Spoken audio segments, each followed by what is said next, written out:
So today I will be discussing about transport mechanism. So as we are well aware of the structure of the cell membrane, so we will today discuss about how molecules transport across the cell membrane. So for the physiological activities of the cell, so some molecules, nutrients, gases and other important components, nutrient has to enter the cell. Likewise, the metabolic waste product must move out of the cell, right? So it means that proper functioning of the cell. So different types of transport mechanism occurs at the cellular level. So what are those different type of transport which occurs at the level of cell? One is passive transport. Second, active transport, and vesicular transport. Vesicular transport.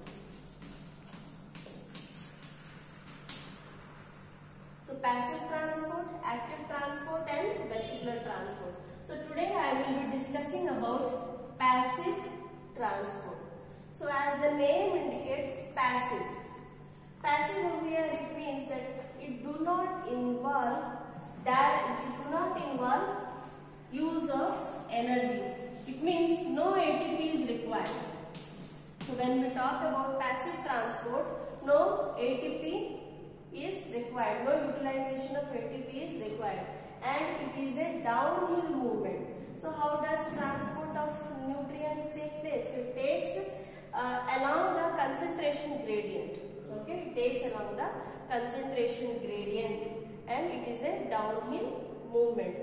So for better understanding of passive transport, so we have divided passive transport into two types. One is simple diffusion. One is simple diffusion. And the other is facilitated diffusion. Facilitated diffusion.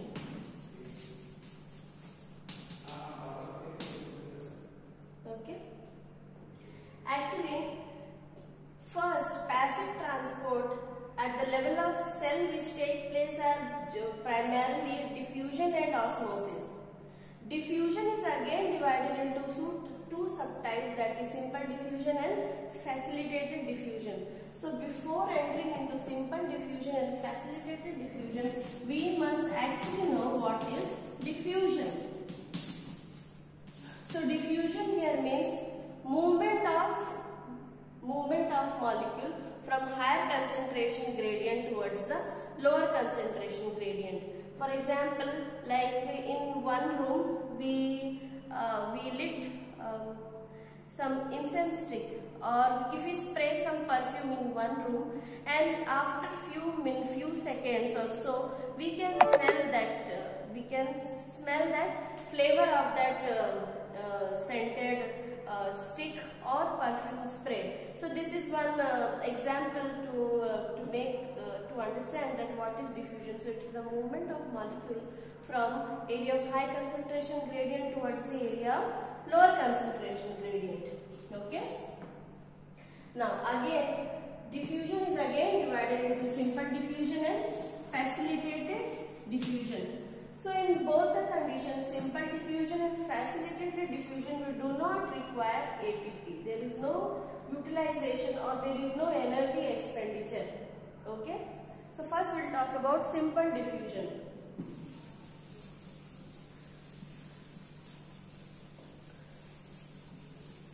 So simple diffusion is simple. Simple diffusion is simple. Do not require energy. Do not require ATP. Okay. Now, diffusion of molecule depends upon the charge of the molecule. So So diffusion depends upon the charge of the molecule, lipid solubility of the molecule, size of the molecule. Okay. So simple diffusion is simple, do not require energy, and it is a passive process. Okay. Now I'll show one diagram for better understanding of simple diffusion. So as we all are aware of the structure of the cell membrane, okay? So this is the lipid bilayer structure. This is the polar head, charged polar head, fatty acid, tail, non-polar.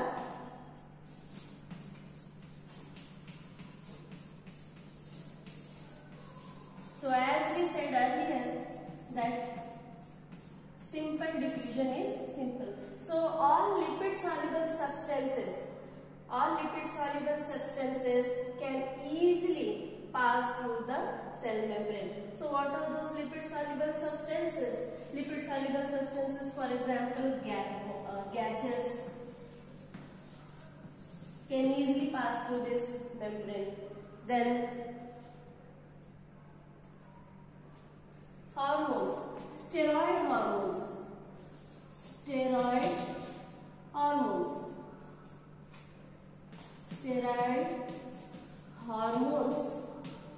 can easily pass through the membranes. And what are the examples of steroid hormones? Testosterone, progesterone, vitamin D, and so on. Even the lipid soluble drugs can easily pass through the membrane. Okay.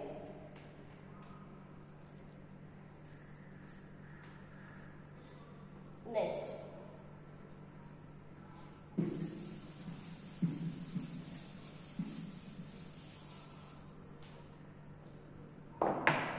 Now we'll talk about facilitated diffusion.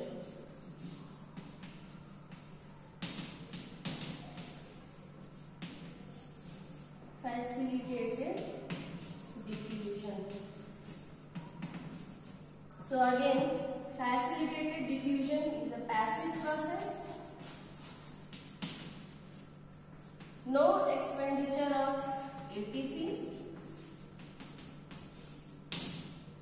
and no expenditure of ATP. And the most important thing, in facilitated diffusion, we require carrier proteins. Or channels.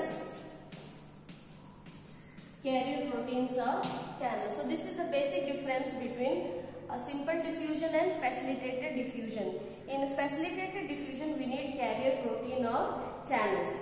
Okay. Now, for a better understanding, the most important concept of understanding facilitated diffusion is osmosis. So what is osmosis?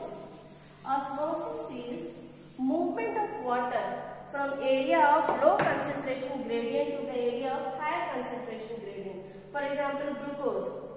So again I will draw our lipid bilayer having fatty acid, tails,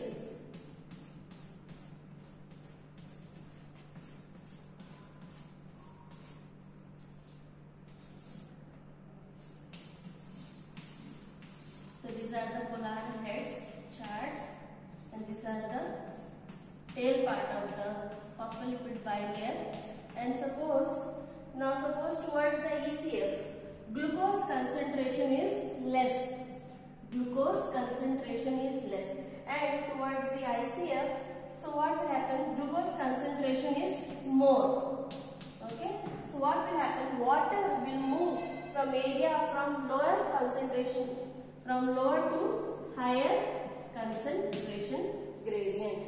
So in this way, the movement of water will take place in case of osmosis. Okay. So this was about osmosis. Glucose, in fact, the same concept goes with the movement of sodium also. One more thing, if water move with the help of those channels, so there are channels for movement of water. So the movement of water takes place with the help of channels which are known as aquaporins. So these are protein channels. So aquaporins are protein channels. These are the protein channels which help in the movement of water. Okay. Now we'll talk about other types of channels or carrier proteins which are helpful in facilitated diffusion. So for that, one we have, the most important one which we will discuss are the leaky channels. Leaky channels, voltage gated channels,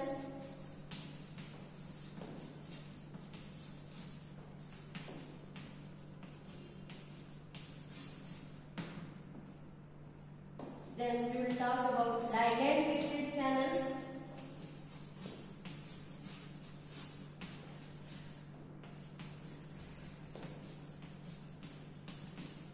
and then we will talk about carrier mediated proteins. Then we will talk about carrier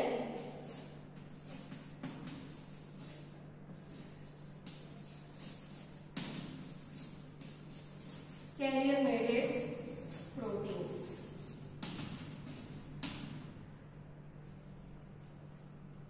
So first we will talk about leaky channels.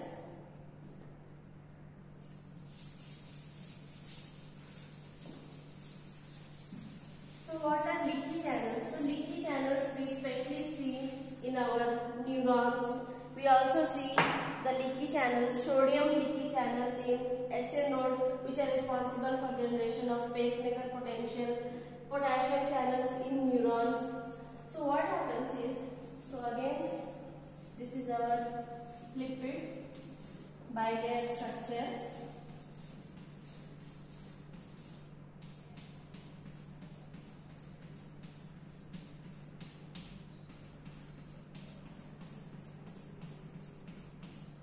So here are the leaky channels for potassium. So what happens? So for maintenance of normal RNP, for maintenance of normal functioning of neurons, as we all know that the resting membrane potential or the action potential of the neurons has to be maintained for proper functioning of the neurons, so that sensation can be sensation can be easily traveled to the central nervous system. So these channels are leaky channels. Okay. So which will help in the movement of potassium ions. So the next channel which we will talk is the voltage gated sodium channels.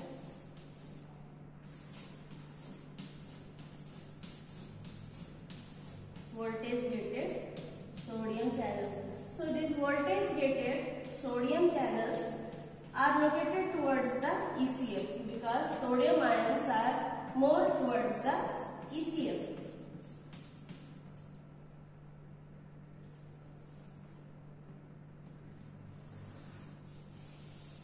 So they are gated type, like gate-like. They have an extension like gate-like.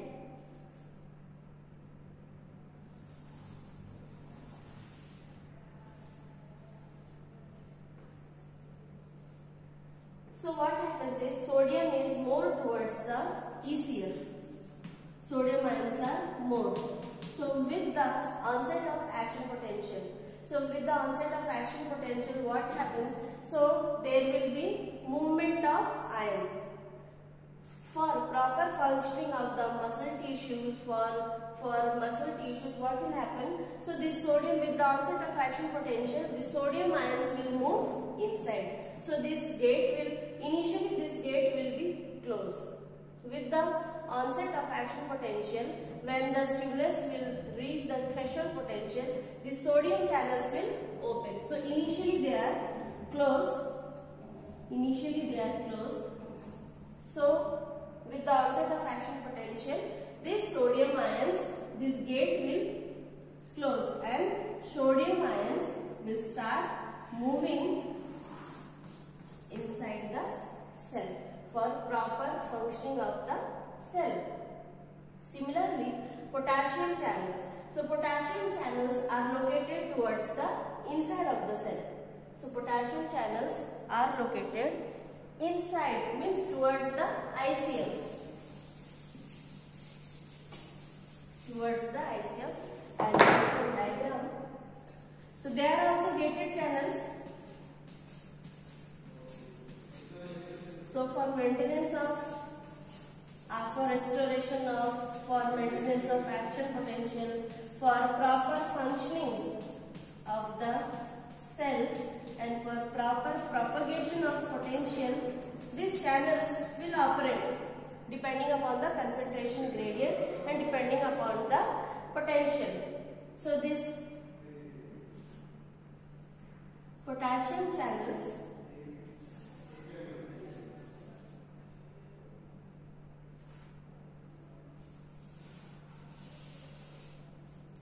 are located towards the inside. So when this gate open, potassium ions will leave from inside of the cell towards the outside. So this was about leaky channels and gated sodium and potassium channels. Now we'll talk about ligand gated.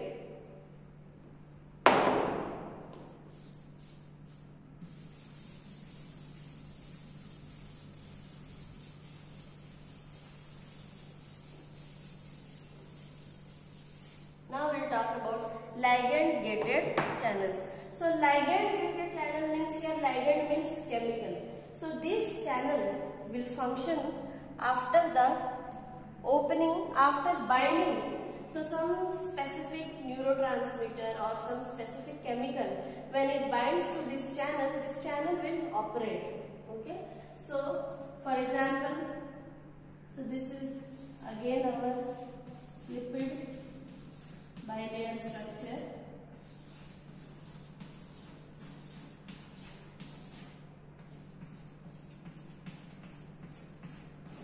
Lipid bilayer structure.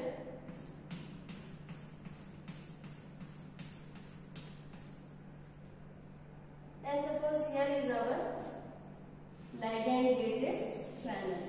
Okay. So for example, here I talked about acetylcholine. Acetylcholine neurotransmitter. What happens when it comes, this channel get active when this acetylcholine will bind to the receptor. When it binds to this channel. Okay.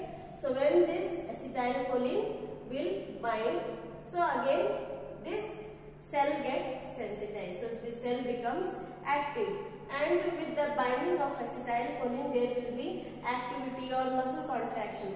So in muscle contraction, what happens? This neurotransmitter, this acetylcholine, will release from the vesicles by the process of exocytosis from the nerve terminal. From this nerve terminal, this acetylcholine are present in small vesicles. So what happens? This acetylcholine will release and it will come to the postsynaptic membrane, or it will come to the binding area. So when it comes, acetylcholine will bind to these channels, which are ligand gated channels. And once this acetylcholine channel will bind, so there are further chemical process, physiological process will take place, which will help in the contraction of the muscle.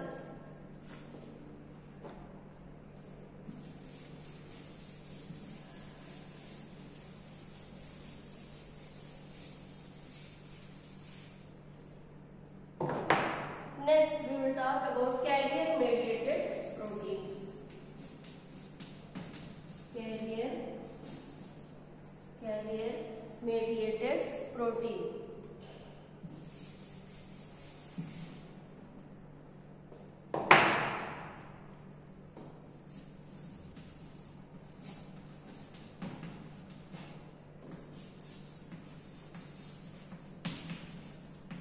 Carrier mediated protein transport.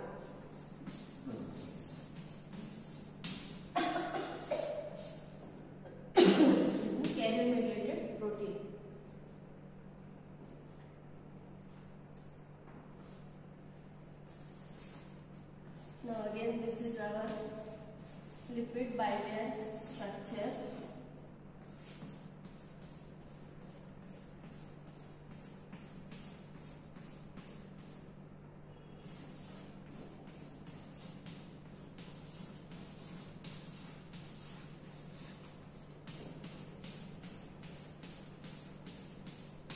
Lipid bilayer structure.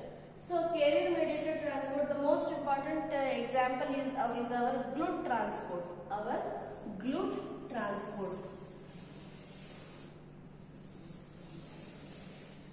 So this type of transport is present throughout our body. It is present in especially in the adipose tissue, and it is actually what happens. Suppose when our body needs glucose, so the hormone which is responsible for the regulation of glucose is our insulin. So whenever the cell needs insulin glucose, now what this insulin is going to do, this insulin will increase the expression of this GLUT transporter at the level of the cell membrane. So this transporter, the expression of the transporter, this GLUT transporter will increase, and what will happen? Easily glucose will enter inside the cell. So whenever our body needs insulin, so then what will happen? This glucose, with the help of insulin, this glucose will easily enter into our cell.